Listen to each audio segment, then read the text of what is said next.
భర్తను భార్య చంపిన కేసులో తెలంగాణ హైకోర్టు ఒక కీలకమైనటువంటి జడ్జిమెంట్ ఇచ్చింది.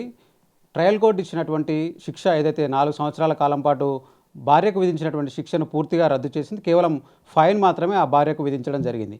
సో ఇంతకీ ఎందుకు ఈ కేసును కోర్టు ఎందుకు ఒక మర్డర్ కేసు లాగా పరిగణించలేదు, కేవలం ఫైన్తోనే ఎందుకు సరిపెట్టింది? ఈ కేసుకు సంబంధించినటువంటి వివరాలు ఏంటి తెలుసుకునేటువంటి ప్రయత్నం చేద్దాం. మనతో మాట్లాడాలనుకున్నారు సుప్రీంకోర్టు అడ్వకేట్ డాక్టర్ సాల్మన్ రాజు గారు. ఒకసారి సార్తో మాట్లాడదాం.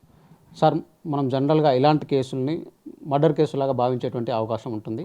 సో శిక్షలు కూడా అదే రేంజ్లో ఉంటాయి. సో యాక్చువల్గా ఈ కేసు ఏంటి సార్? ఎందుకు భార్య భర్తను చంపినా కూడా దాని ఒక మర్డర్ కేసులాగా పరిగణించలేదు? ఓకే, ఇక్కడ ఏమైందంటే ఒక భార్యకి భర్తకి మధ్యన గొడవలు జరుగుతూనే ఉన్నాయి.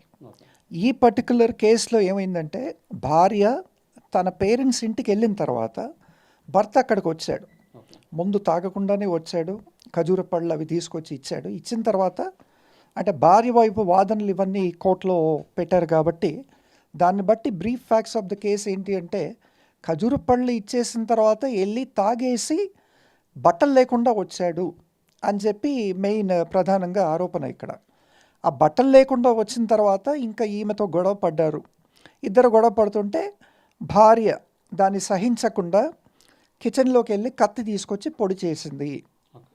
పోస్ట్ మార్టం రిపోర్ట్ చూస్తే నెక్లో సివియర్ సీరియస్ స్టాబ్ వూండ్ ఉంది ఒకటి. దాని తర్వాత లంగ్స్ కూడా పంక్చర్ అయినాయి. దాని తర్వాత ఇంటర్నల్ మసిల్స్ అన్నీ కూడా చాలా డ్యామేజ్ అయినాయి. పోస్ట్ మార్టం రిపోర్ట్ ఇది రివీల్ చేస్తుంది. ఇనీషియల్గా పోలీస్ వారు అయితే దీన్ని under section 302 of IPC for murder actually case అయితే రిజిస్టర్ చేశారు. తర్వాత లేదు, this is not a murder అని చెప్పి under section 304 part 2 culpable homicide not amounting to murder అని చెప్పి కేసు రిజిస్టర్ చేయడం జరిగింది. రిజిస్టర్ చేసిన తర్వాత సెషన్స్ కోర్టులో నడిచింది. వీళ్ళు ఈ భార్యని గిల్టీ ఫైన్ చేసింది కోర్టు. దాని తర్వాత ఆవిడని కన్విక్ట్ చేసింది. కన్విక్షన్ వచ్చి 4 years ఇచ్చింది. దాని తర్వాత వీళ్ళు అప్పీల్కి తెలంగాణ హైకోర్టుకి వెళ్తే జస్టిస్ ఎడ్ల తిరుమల దేవి గారు ముందుకు వచ్చింది కేసు. జస్టిస్ గారు మొన్న ఏమన్నారంటే లేదు, though this is actually culpable homicide not amounting to murder, ఈ మర్డర్ అన్నది యాక్చువల్లీ డిఫెన్స్లో జరిగింది.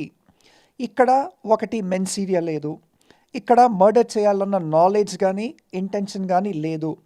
In the absence of mens rea, in the absence of knowledge, in the absence of intention, in the absence of murdering having no gains.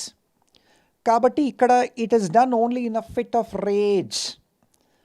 This murder is committed only in a fit of rage. కాబట్టి it cannot be accounted as under section 302 or it cannot be even accounted under section 304(2) అని చెప్పి ఆవిడ judgement ఇవ్వడం అయితే జరిగింది. Though this is actually a culpable homicide not amounting to murder. దీన్ని ఏం చేశారు, సెషన్స్ కోర్ట్ వారు ఇచ్చిన కన్విక్షన్ని సెటిసైడ్ చేస్తూ 500 rupees పెనాల్టీ వేసి ఆవిడని ఎక్విట్ చేశారండి. సో అంటే జనరల్గా ఏంటి సార్, అంటే ఇలాంటి సందర్భాల్లో ఇలాంటి ఇన్సిడెంట్లు జరిగినా కూడా వాటిని కల్పబుల్ హోమిసైడ్ లాగా పరిగణించడం కానివ్వండి, పరిగణించకపోవడం కానివ్వండి జరుగుతూ ఉంటుంది. యాక్చువల్గా ఎప్పుడు సార్ అంటే సెల్ఫ్ డిఫెన్స్ అని ఎప్పుడు అనుకోవచ్చు అండి?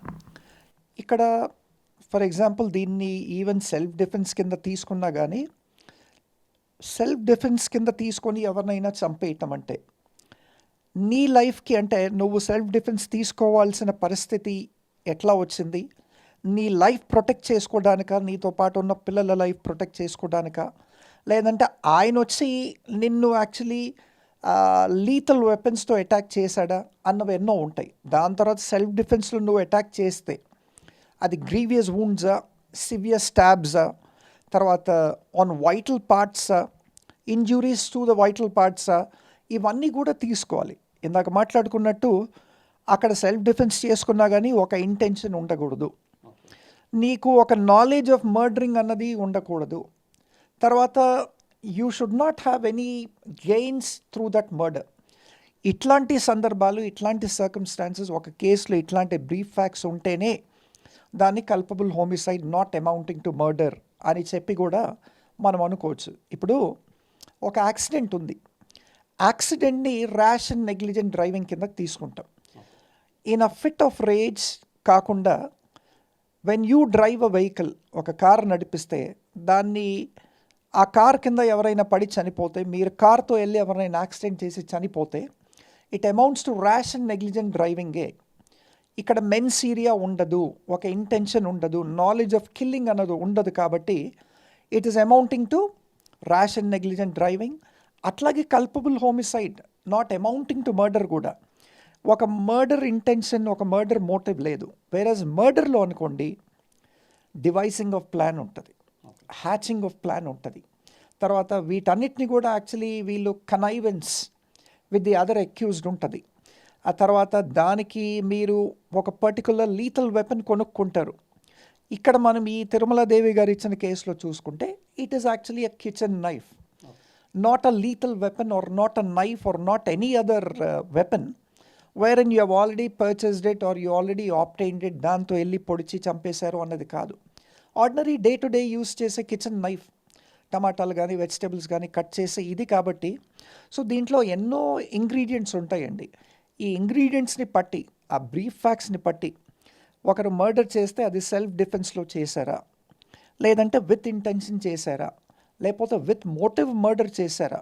అందుకనే 304 పార్ట్ 2కి 302కి ఎన్నో వ్యత్యాసాలు ఉన్నాయి.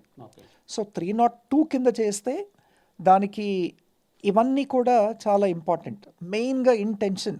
మర్డర్ చేసిన తర్వాత మీకు ఆ మర్డర్ తర్వాత బెనిఫిట్ ఏంటి, ఆయనను ఆవిడను ఎలిమినేట్ చేసిన తర్వాత ఆయన వదిలేసిన ఆస్తులు నీకు వస్తున్నాయా, లేదంటే ఆయన ఎఫ్డీలు నువ్వు ట్రాన్స్ఫర్ చేసుకోగలుగుతున్నావా, లేదంటే ఆయన దగ్గర ఉన్న డబ్బులు నువ్వు తీసేసుకున్నావా, ఆయన దగ్గర ఉన్న బంగారం నువ్వు తీసుకున్నావా, నీకు ఒక ఆయన వాల్యుబుల్స్ ఏమన్నా నీకు వస్తున్నాయా. సో మర్డర్లో ఇవన్నీ చూస్తారు. మోటివ్ ఏంటి, మెన్సీరియా ఉందా లేదా, ఇంటెన్షన్స్ ఏంటి. Whereas culpable homicide not amounting to మర్డర్లో, దాని తర్వాత యాక్సిడెంట్స్లో ఇవన్నీ ఉండవు. అదేవిధంగా 304B డౌరీ డెత్ ఉంది. డౌరీ డెత్లో కూడా మళ్ళీ సివియర్ పనిష్మెంట్ అండి.